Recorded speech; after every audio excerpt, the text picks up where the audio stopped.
Oremos. Señor y Dios, te agradecemos en el nombre de Jesús porque nos das la bendición de estar nuevamente reunidos aquí a través de esta plataforma para estudiar tu palabra.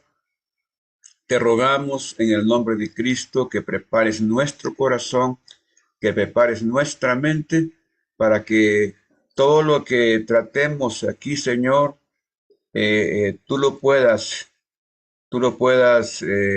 albergar en nuestro corazón, y además de eso, que nos des el entendimiento, la sabiduría para comprender el propósito de este mensaje en aquel tiempo, en el tiempo de Isaías y en el tiempo nuestro.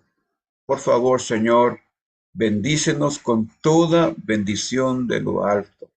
Bendice a todos los hermanos que ya están aquí conectados y a todos los hermanos que van a conectarse a través de el inicio de esta reunión. Te lo pedimos, por favor, en el nombre de Jesucristo, nuestro Señor y Salvador. Amén. Amén.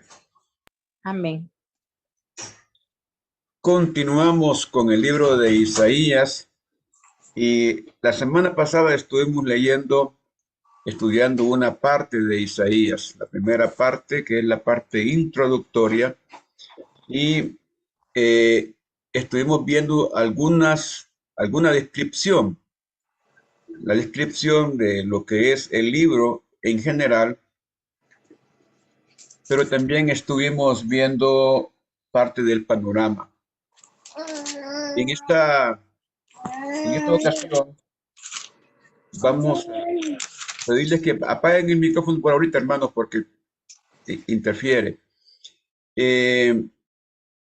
Vamos a continuar dando la importancia de este mensaje, del mensaje de Isaías. ¿Por qué es importante? ¿Se han puesto a pensar ustedes que Isaías estuvo profetizando en Jerusalén y que Jerusalén es la capital del reino del sur? Y que el reino del sur, quienes lo componen, son Judá, Leví y Benjamín. Recuerden ustedes que en el tercer reinado de Israel, primero fue Saúl, luego David, luego Salomón. Después de Salomón siguieron sus hijos y uno de ellos era Roboam. Y Roboam formó su reino en Jerusalén y se le unieron a él Leví y se le unió también Benjamín. Entonces, cuando uno estudia el componente profético de Isaías y ve hacia dónde apunta, y voy a ver si logramos compartir.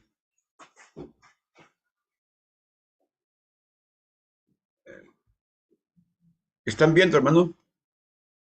Miren la página.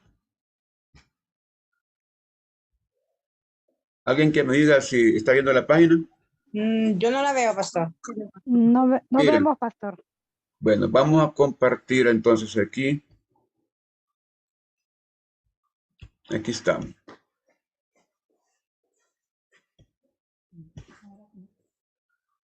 Ahora sí, miren, hermano. Sí, ahora sí, pastor. Sí, ahora sí.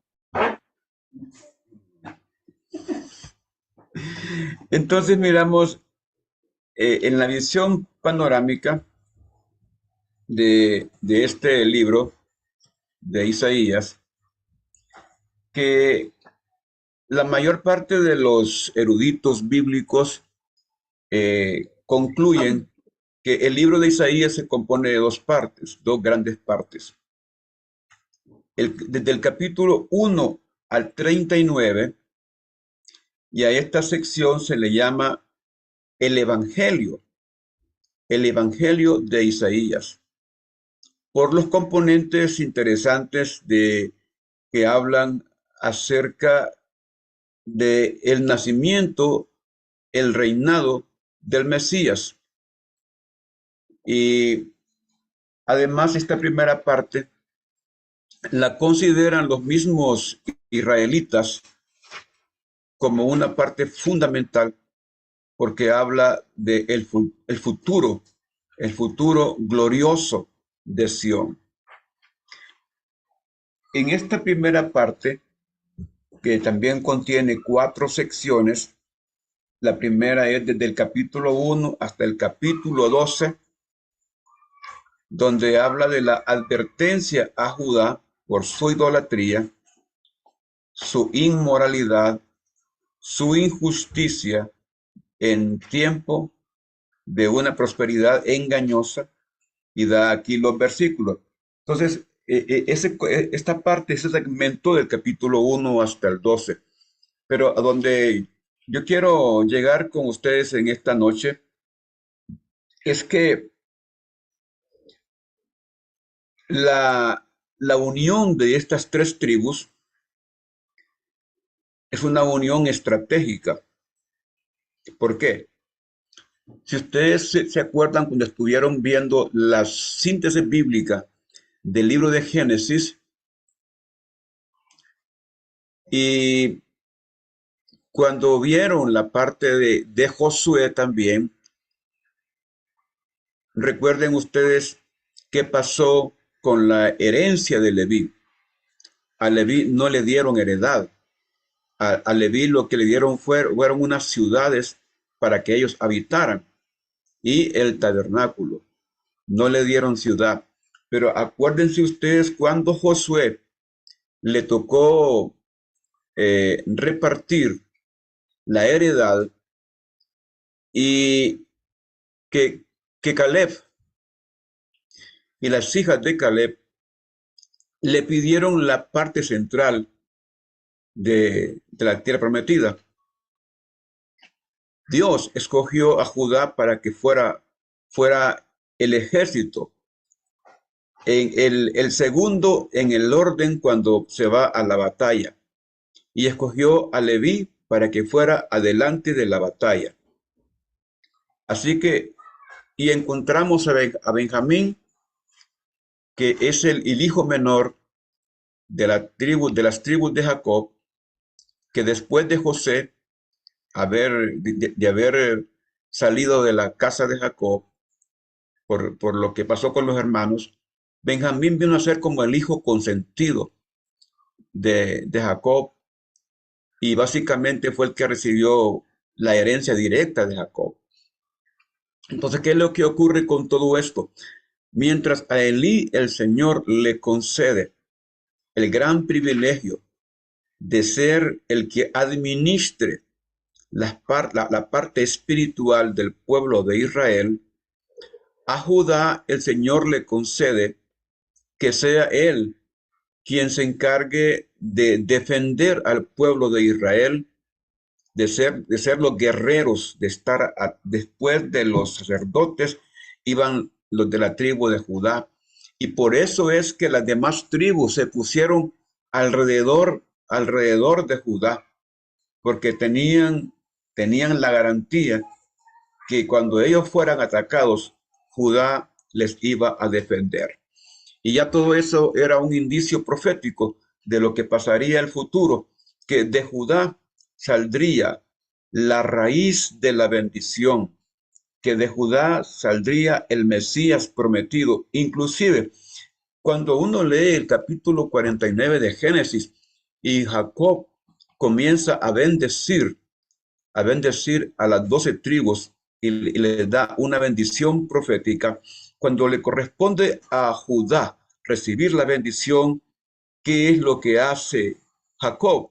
Le está diciendo a Judá que de él saldrá el cetro y que él recibirá la bendición, que él mismo, la palabra de bendición para Judá tiene que ver con la escogencia,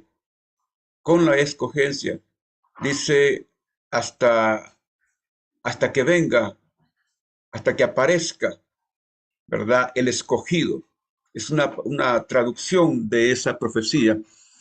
Y ahora los encontramos juntos a los tres en una acción de lealtad.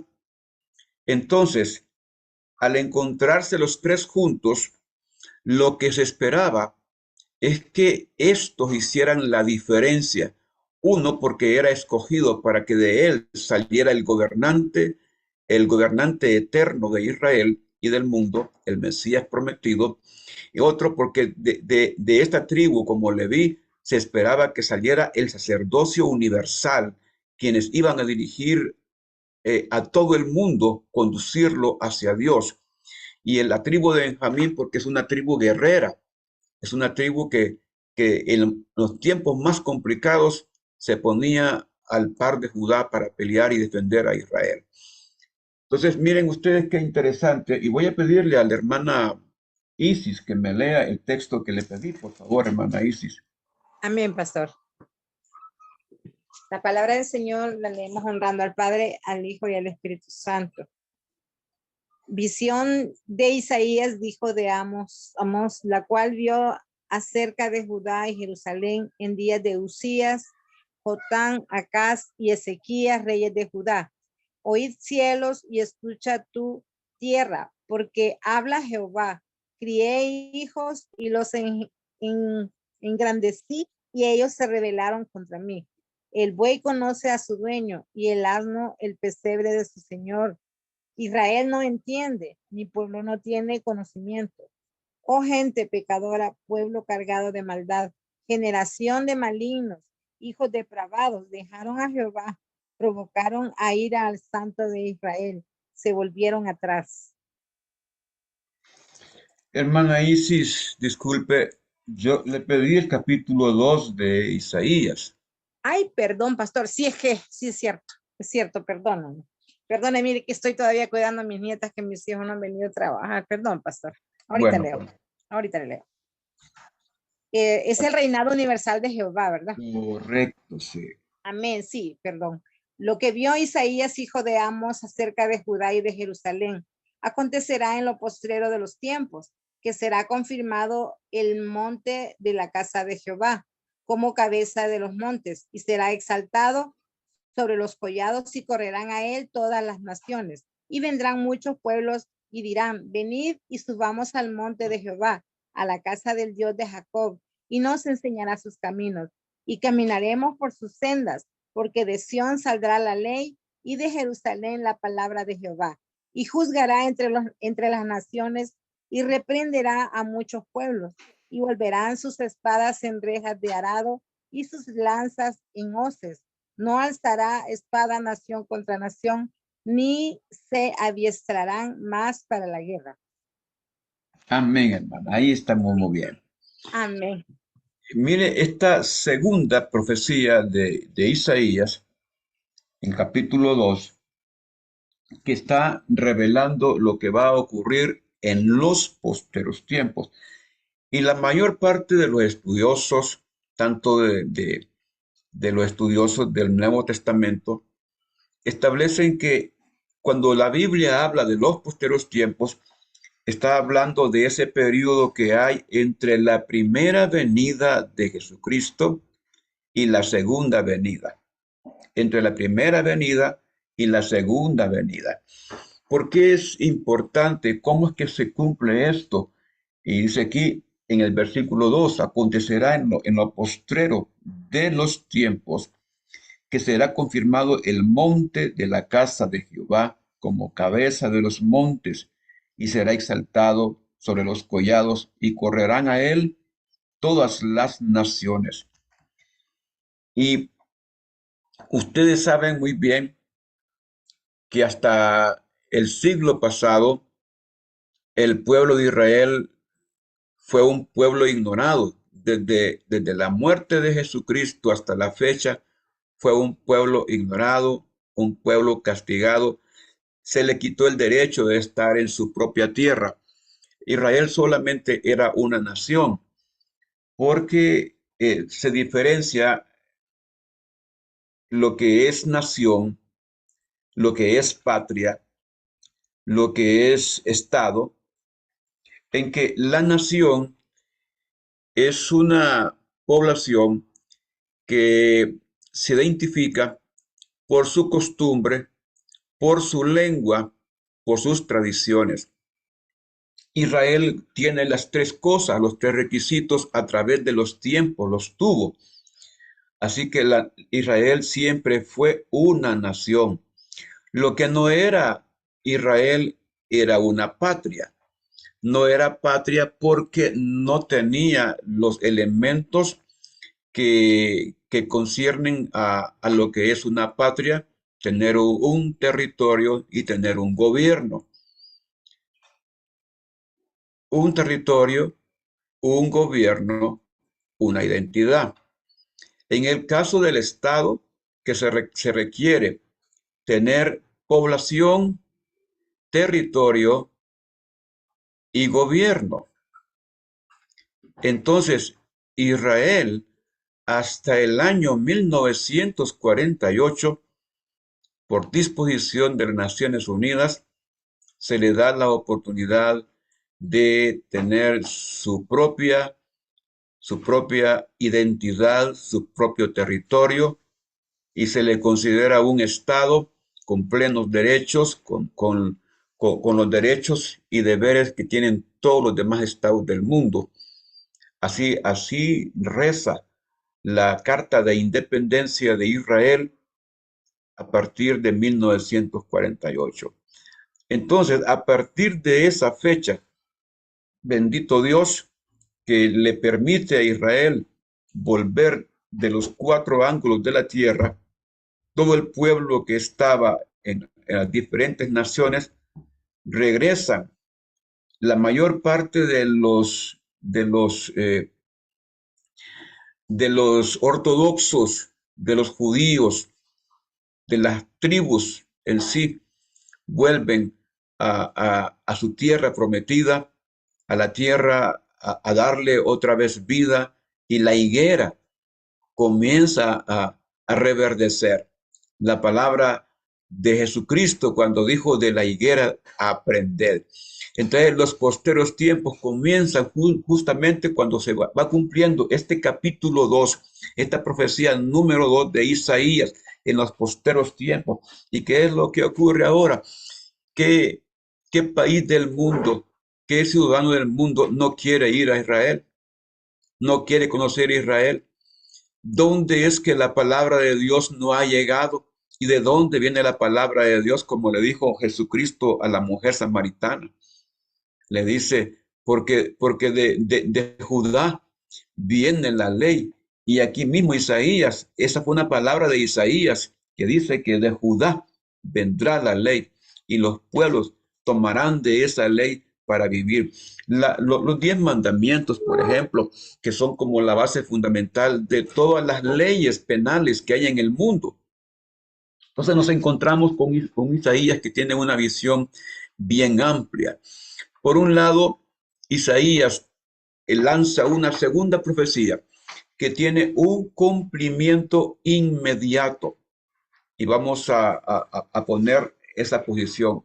Cada profecía que, que Isaías da al pueblo de Israel tiene un cumplimiento inmediato y tiene un cumplimiento postrero. Repetimos, ¿verdad? Un cumplimiento inmediato y un cumplimiento postrero. ¿Por qué tiene un cumplimiento inmediato? Porque aquí al pueblo de Israel que está en ese momento, a Jerusalén, a Judá, a, a Benjamín y a Leví, ¿de qué les serviría a ellos recibir una profecía que ellos no verían ni vivirían? Pero tiene sentido lo que dice esta palabra. Y en el versículo 3 dice, y vendrán muchos pueblos y dirán, venid, y subamos al monte de Jehová, a la casa del Dios de Jacob, y nos enseñará sus caminos y caminaremos por sus sendas, porque de Sión saldrá la ley y de Jerusalén la palabra de Jehová.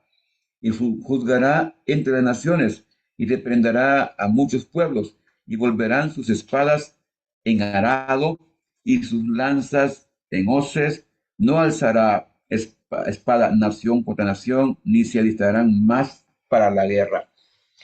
Y en esta parte de aquí, que a mí me pone los pelos como de punta, está hablando del cumplimiento de la segunda venida de Cristo.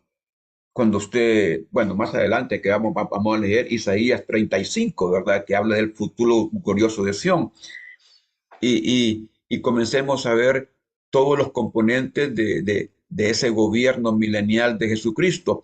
Pero aquí está tocando los puntos Isaías de una manera muy puntual, lo que va a ocurrir. Y en esto es interesante porque vamos viendo cómo el Señor le fue dando a Isaías una revelación de lo que iba a ocurrir con el Mesías, de todo lo que iba a pasar, de su futuro, de su accionar en beneficio de todo el mundo. Luego le dije a la hermana Daisy que me leyera. Vamos a leer este capítulo 5 del versículo 1 hasta el 7 que le pedí a la hermana Daisy. Amén. Y mire, hermanos, si tienen preguntas, por favor, háganmelas ahorita, porque si después no, me las hacen después, se me va a olvidar. Pero ahorita, ¿verdad? Esto está aquí, está fresquito, y es necesario que salgamos aquí de todas las dudas. Hermana Daisy, por favor, léame el texto que le dije. Amén, amén, pastor. Parábola de la viña. Ahora cantaré por mi amado el cantar de mi amado a su viña. Tenía mi amado una viña en una ladera fértil. La había cercado y despedregado y plantado de vides escogidas. Había edificado en medio de ellas una torre y hecho también en ella un lagar y esperaba que diese uvas y dio uvas silvestres. Ahora pues, vecinos de Jerusalén y varones de Judá, juzgad ahora entre mí y mi viña. ¿Qué más se podría hacer a mi viña que yo no haya hecho en ella? ¿Cómo esperando yo que diese uvas, ha dado uvas silvestres? Os mostraré pues ahora lo que haré yo a mi viña. Le quitaré su vallado y será consumida. Aportillaré su cerca y será hollada. Haré que quede desierta, no será podada ni cavada, y crecerán el cardo y los espinos, y aún a las nubes mandaré que no derramen lluvia sobre ella. Ciertamente, la viña de Jehová de los ejércitos es la casa de Israel, y los hombres de Judá planta deliciosa suya. Esperaba juicio y he aquí vileza, justicia y he aquí clamor. Amén. Ay, Dios santo. Mire qué interesante. Hermana Daisy, ¿usted qué piensa de esa parábola? Bueno, que nosotros somos realmente el injerto, ¿verdad? En Dios, en Cristo. Y imagínense que aquí dice que las vides, para nosotros, pues la gran higuera, como nos explicó usted ahorita, es Israel. Y dice que aquí era un lagar que esperaba que diese uvas, pero dio uvas silvestres. No eran las uvas que realmente se esperaban, sino como ¿cómo le podría decir? Esas uvas eran como que dijéramos nosotros, como monte. No era el fruto que Dios esperaba que dieran. Y yo Sí, creo que en la actualidad así estamos realmente, ¿verdad? Muchas veces no estamos dando el fruto que Dios espera de cada uno de nosotros. problema, ¿verdad, hermana? Que, Tremendo. que Dios nos trata de una manera tan bendecida, porque mire cómo comienza la parábola, porque esta es una parábola. Y Amén. qué bonito que el Señor, de muchas maneras, como dice Hebreos 1, nos habla. Y dice, ahora cantaré de mi amado el cantar, de mi amado a su viña. Tenía mi amado una viña en una Amén. ladera fértil. La había cercado y despedregado y plantado de vides escogidas. Oiga bien, de vides escogidas. Y había edificado en medio de ella una torre y hecho también en ella un lagar y esperaba que dieses uvas. ¿Pero qué dio? Uvas silvestres. Uvas silvestres. No dio, en verdad, no dio las uvas, la calidad de uvas. Por eso Jesucristo dijo, por sus frutos Los conoceréis. los conoceréis. Por sus Amén, frutos amén. los conoceréis. ¿Y a quién le hablaba? A Israel. Y el pueblo de Israel conocía muy bien esta parábola, Sí. ¿verdad? Y esperaba, como dice el dúo de Marta y María, que canta esa parábola. Dice, y esperaba que le diese uvas, y le dio uvas silvestres. Ahora, ¿cómo podemos aplicar esta parábola en esta parte, verdad? Esta parte de aquí. Porque la parábola tiene un significado. Y qué bueno que Isaías declara el significado. ¿Quién es la viña? ¿Quién era la planta deliciosa? Amén.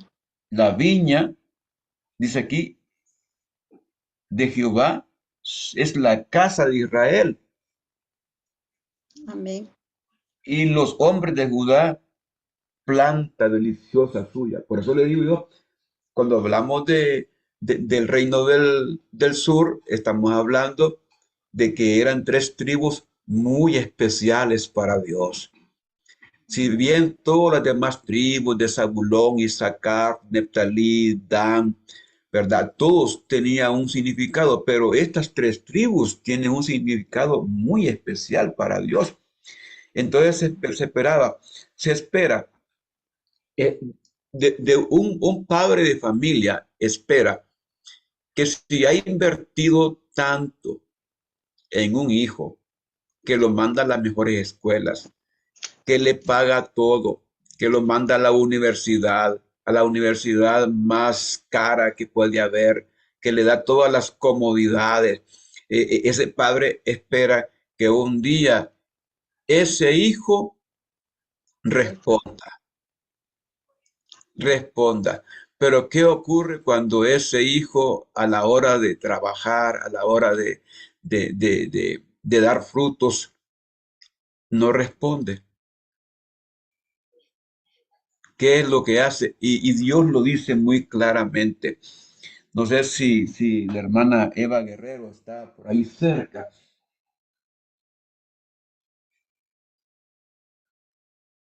Ese versículo 5, Sí.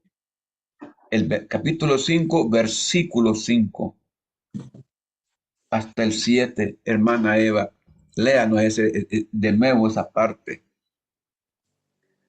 Capítulo 5, Versículo 5.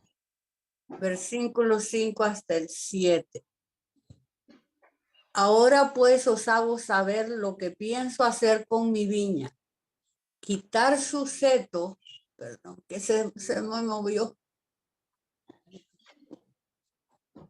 Quitar su seto y será quemada. Desportillar su cerca y será pisoteada. Haré de ella un erial que ni se pone ni se escardece. Crecerá la zarza y el espino. Y a las nubes prohibiré llover sobre ella. Pues bien, viña del Señor, Sebaot es la casa de Israel. Perdón, estoy leyendo otra versión. Y los hombres de Judá con su plantío exquisito, esperaba de ellos justicia y hay iniquidad, esperaba honradez y hay alaridos. Mire qué interesante. Porque Dios dice, realmente estos eran muy especiales para mí.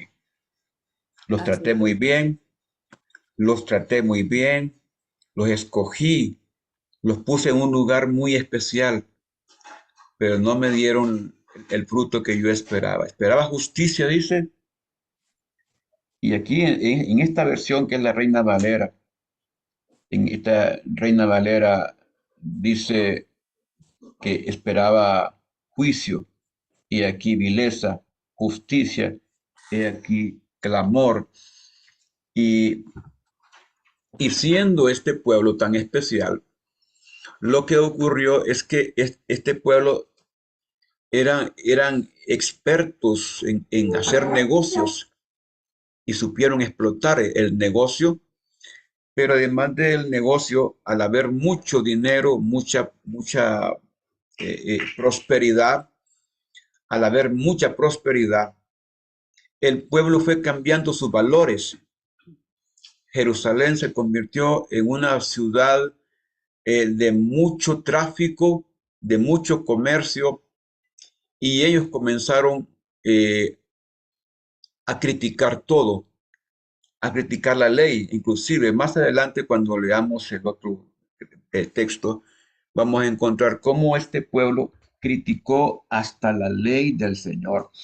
¿Y qué fue lo que pasó con esto? Porque si más adelante leemos de este capítulo 5, existe en el versículo 8 en adelante hasta el versículo 30, los ayes sobre Jerusalén, que ya es como los juicios que Dios haría a esa generación por su comportamiento.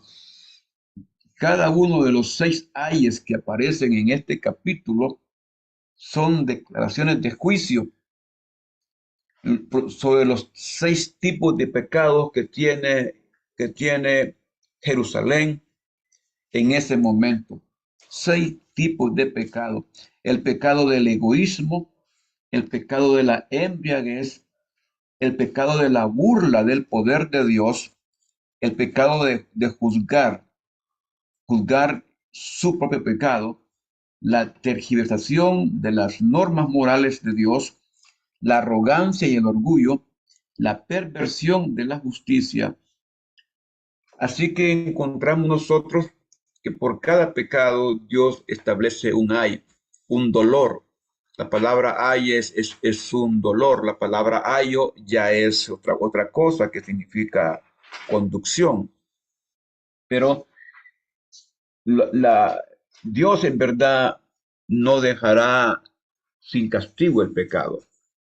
Y eso tenemos que tenerlo claro todos, que Dios no dejará sin castigo el pecado. Y así como a Jerusalén, el Señor dice, yo lo voy a castigar. Yo esperaba, les haré juicio, esperaba que ellos se comportaran de la manera más correcta, más adecuada, pero ellos envilecieron todo. Se comportaron mal, ¿verdad? Creyeron que Dios no estaba en todo, y Dios está en todo.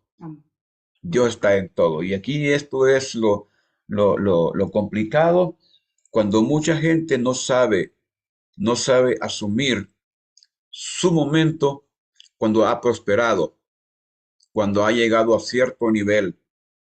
Y es una cosa que preocupan a veces cuando tenemos mucha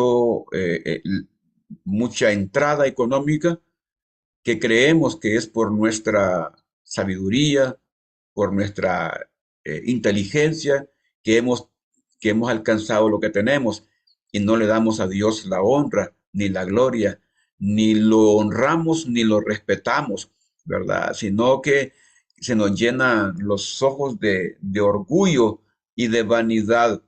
Y mucho cuidado, usted puede tener, hermano, usted y yo podemos tener mucha riqueza, pero seguiremos siendo seres humanos, susceptibles, débiles y necesitados de Dios.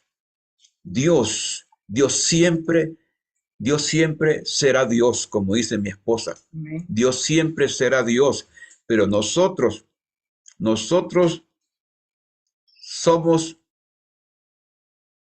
personas, seres humanos que tenemos debilidades y la gran debilidad, la gran flaqueza que tenemos es que somos barro, hermano. Somos barro y el barro tiene la debilidad que cualquier momento se puede caer la olla. Y si se cae la olla, cae al piso, le aseguro que no va a rebotar. Se va a hacer pedazos. Y muchos, entre más alto está en su posición y en su grandeza, cuando caen con mucha tristeza, ¿verdad? Decía un ateo de los que mandaron a matar a miles. Ese hombre mandó a matar a miles de hijos de Dios. Por 70 años destruyeron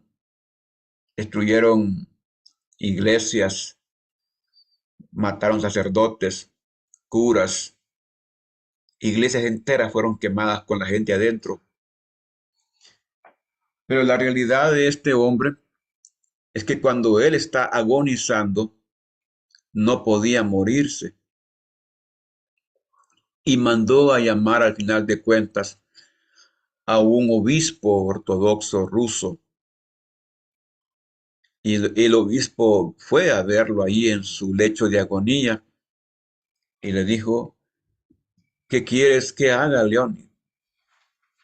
Y Leonid le dice,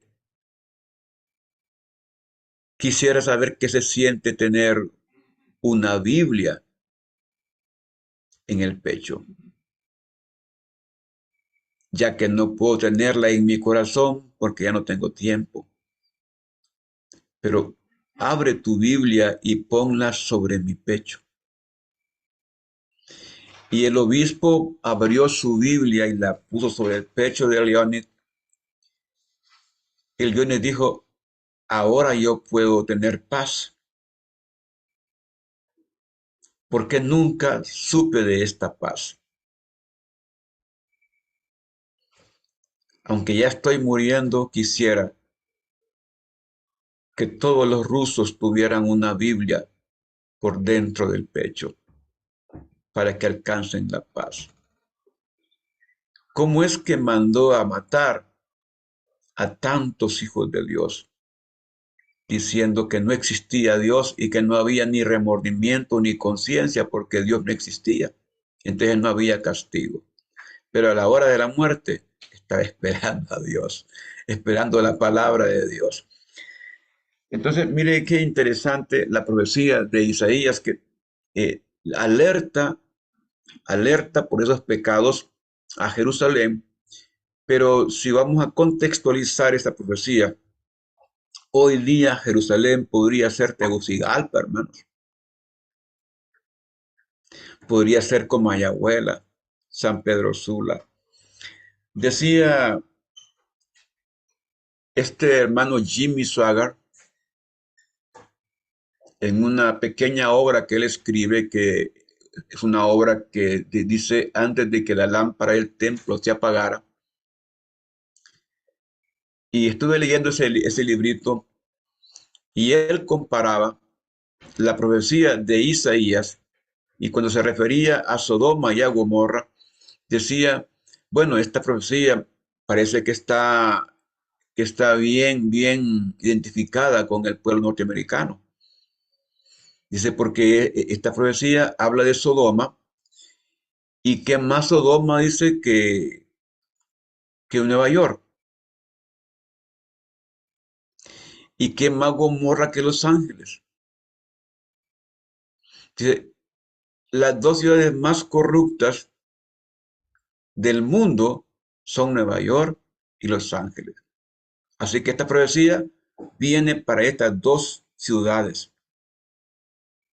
En los tiempos que Jimmy Swaggart estaba muy bien en el Evangelio y que predicaba, tenía revelaciones, pero no las apliquemos a otras naciones, apliquémoslas también a nosotros mismos.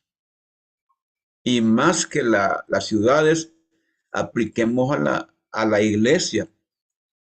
¿Cómo está la iglesia hoy día? ¿Qué es lo que Dios espera de sus ministros, que son tierra deseable, que son benditos, que tienen todas las posibilidades de ser sal y luz a las naciones, que somos, ¿verdad?, tierra escogida? Todos, todos, todos. ¿Alguien más quiere aportar? De los 34 hermanos que están aquí incluidos en este momento, no los veo a todos, pero veo 34, son 34 hermanos. Y todos pueden participar del tema que estamos hablando, ¿verdad? No me voy a hablar de enchiladas porque nada sé de eso yo ahorita.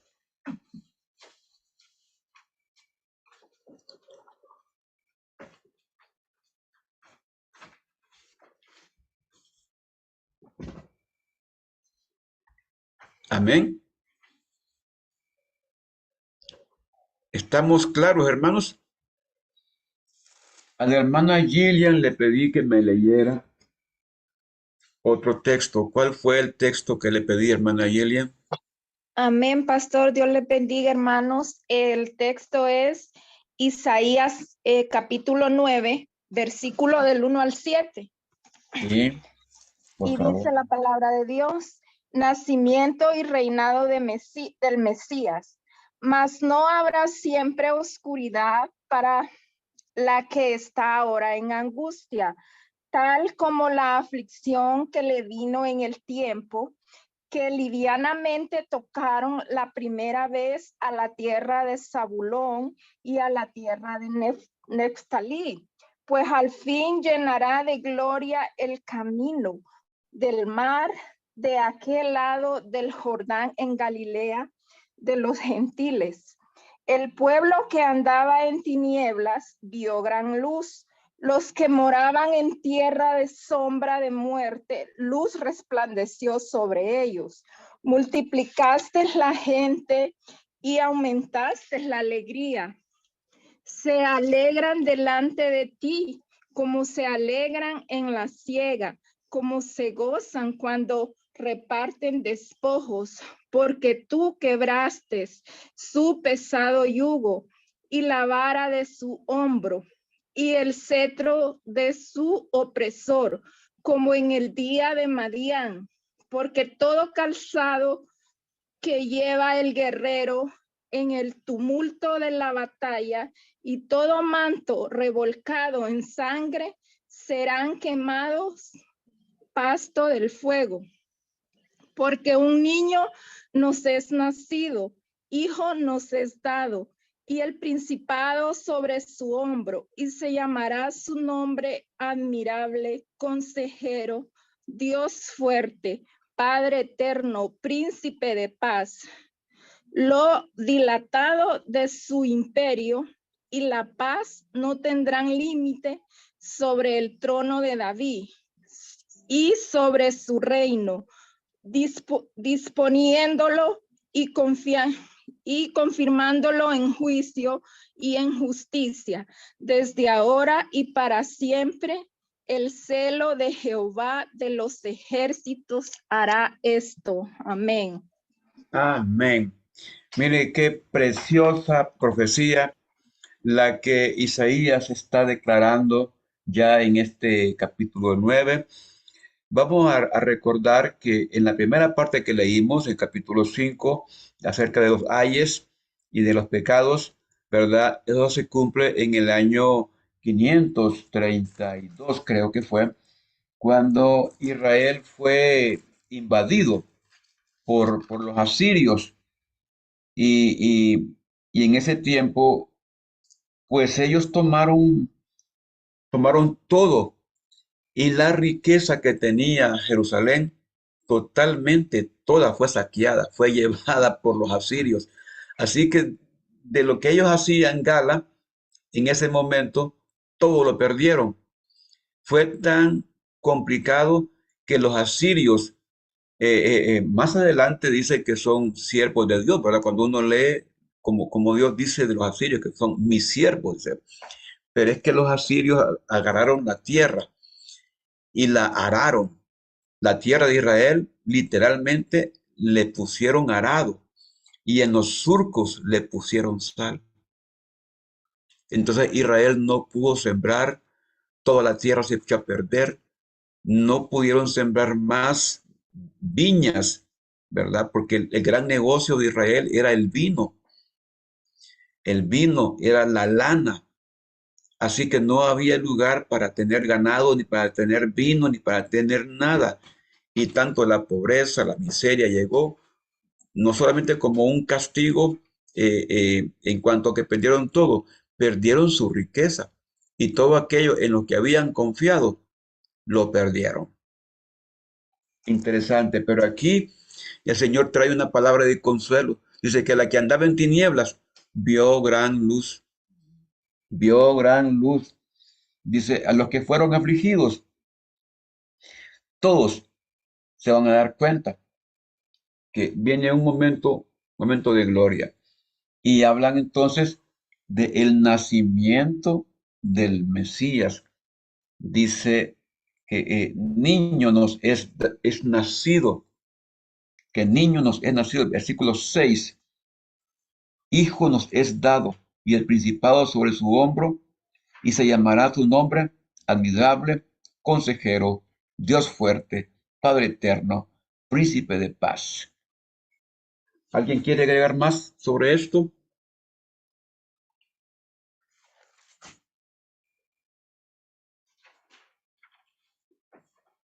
Vamos a ver. Hablen. Amén, pastor. Amén. Sí, sí, Amén. hermana.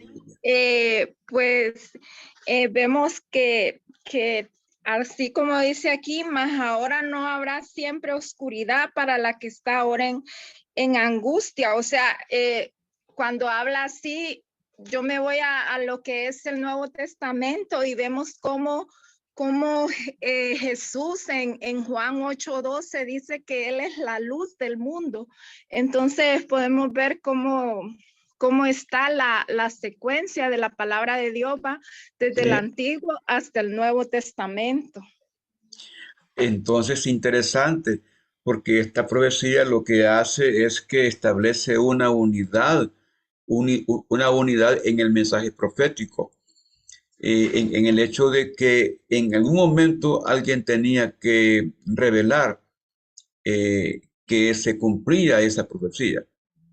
Y cuando uno lee San Mateo, me gusta San Mateo porque San Mateo siempre está diciendo para que se cumpliese la palabra dicha por el profeta Jeremías, profeta Isaías, siempre está estableciendo. Y precisamente el capítulo 11 de Isaías, ustedes podemos leer el capítulo 11, ¿verdad? Y vamos a ver lo que dice el capítulo 11. Creo que la hermana Claudia Orellana está por ahí, ¿verdad? Sí, pastor, aquí estoy, amén. Qué bueno, que está ahí al pie de la bandera. Hermana, léame el capítulo 11, versículo 1, por favor, hasta el 5. Ok. Reinado justo del Mesías. Saldrá, dice, una vara del trono de Isaí, y un vástago retoñará de sus raíces, y reposará sobre él el espíritu de Jehová, el espíritu de sabiduría y de inteligencia, espíritu de consejo y de poder, espíritu de conocimiento y de temor de Jehová. Y le hará entender diligente en el temor de Jehová. No juzgará según la vista de sus ojos, ni arguirá por lo que oigan sus oídos, sino que juzgará con justicia a los pobres y arguirá con equidad por los mansos de la tierra y herirá la tierra con la vara de su boca, y con el espíritu de sus labios matará al impío. Y será la justicia cinto de sus lomos, y la fidelidad ceñidor de su cintura. Vamos a seguir con la lectura. La hermana Judith Álvarez también creo que está por ahí. Hermana Judith.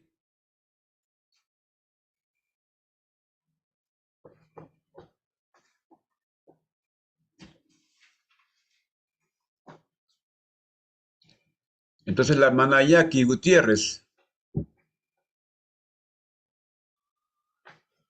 Hermana Jackie, por favor, el versículo 6 hasta el 10. Sí, pastor, ahora mismo. Solo que no sé, la mía.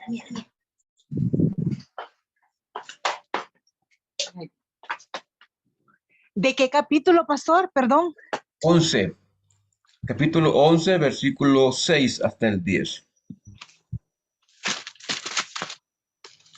11.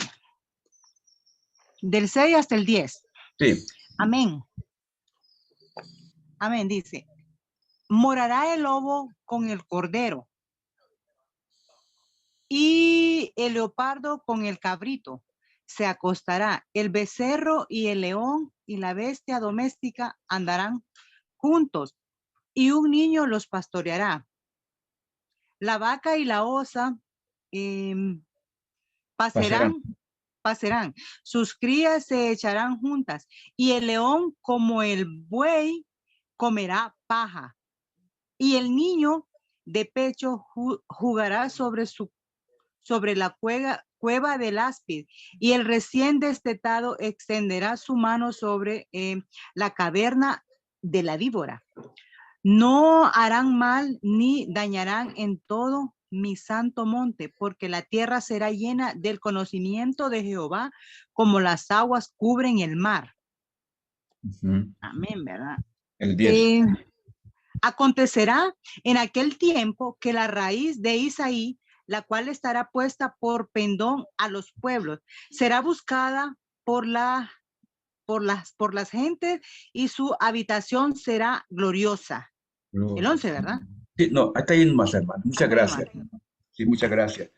Mire, esta parte de esta profecía, de capítulo 11, tiene tres cumplimientos. El primer cumplimiento es cuando nace Jesucristo. Porque leyendo San Mateo y leyendo la genealogía de Mateo, de las tres generaciones que aparecen ahí, de cómo el linaje de la escogencia de la simiente santa viene a través de los lomos de todos los hijos de Judá, llega hasta la parte de David, luego aparece Salomón y llega por 14 generaciones hasta el momento que nace Jesucristo. Y nace de la familia de David que está en Belén, Efrata. Ese cumplimiento, porque habla del tronco de Isaí, y en el mismo capítulo 42 de Isaías habla de ese mismo tronco, esa raíz, cómo va a retoñar.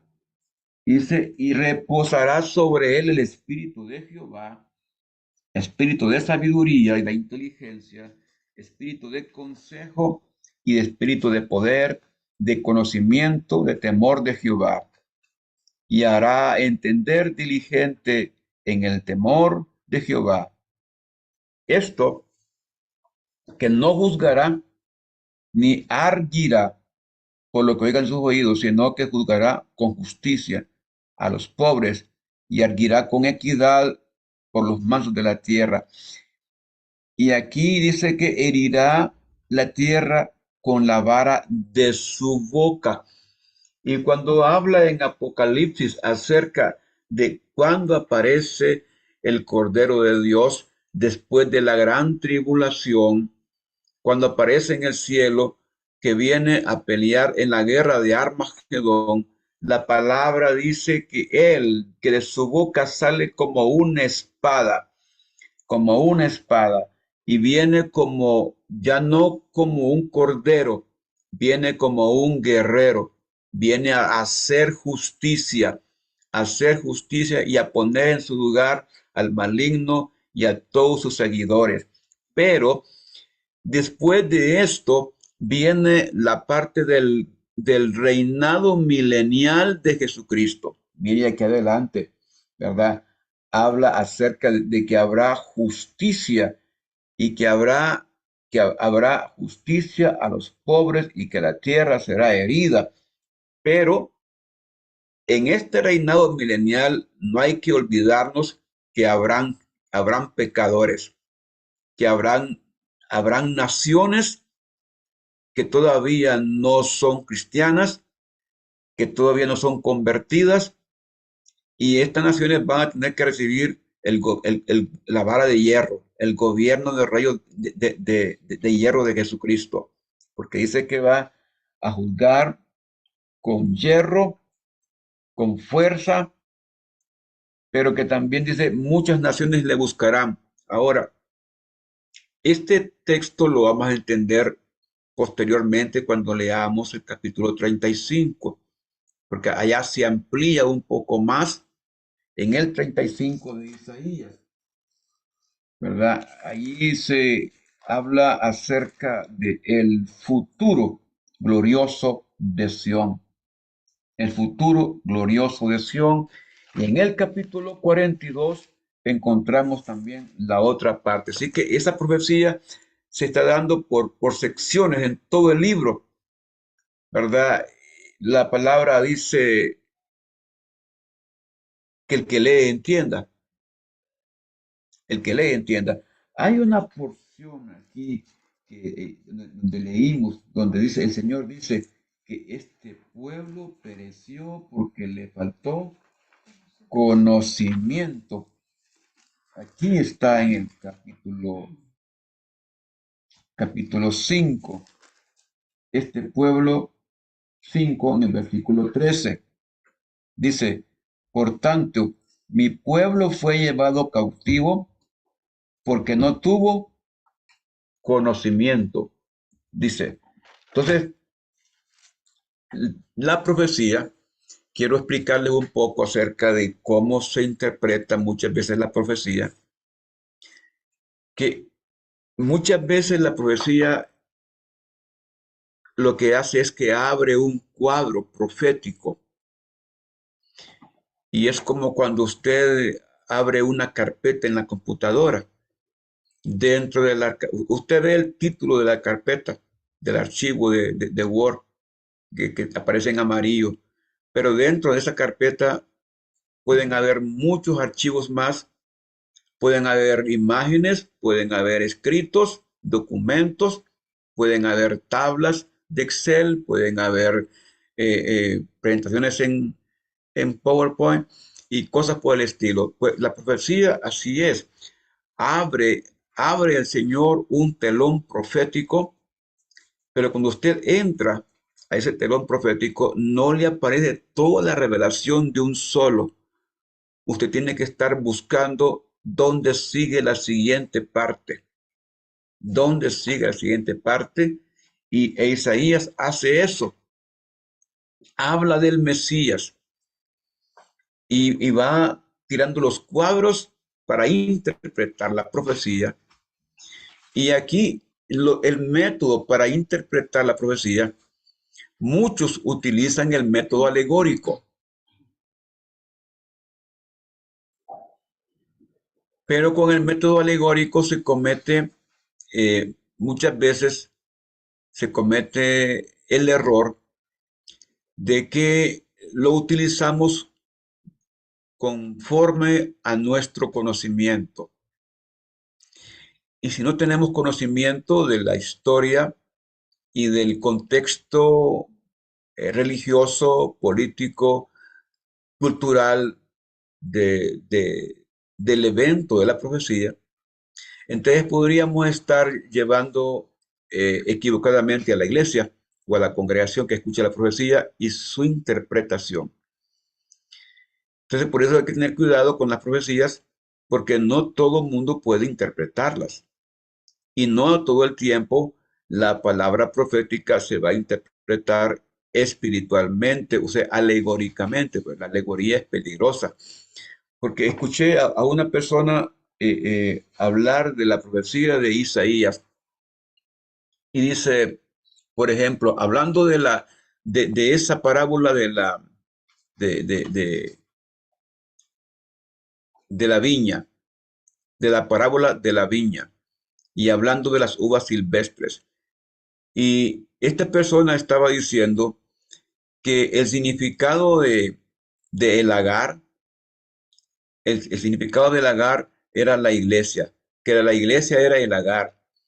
Y luego explicaba otra figura y dice, las uvas silvestres, dice, son los impíos y el mundo. Pero eso no es correcto, porque ya la misma parábola, la profecía, ya define quiénes son las figuras que se usan en la parábola. Y si el Señor ya lo explica, ¿por qué tengo que yo agregarle otra cosa? Lo que yo puedo decir es que este cumplimiento de esta profecía, que fue cumplimiento inmediato, que tendrá un cumplimiento postrero, pero que también se puede aplicar a la conducta mediática que se tiene hoy día en la iglesia. ¿En qué se parece la iglesia al pueblo de Israel? ¿O en qué es diferente la iglesia de hoy día del pueblo de Israel? Entonces, sería bueno hacernos la pregunta, y todos podemos participar en esto. ¿Qué es el pueblo de Israel?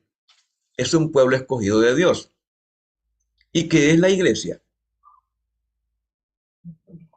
Pueblo escogido de Dios. Pueblo escogido de Dios. Israel tiene una bendición de parte de Dios, siendo un pueblo escogido.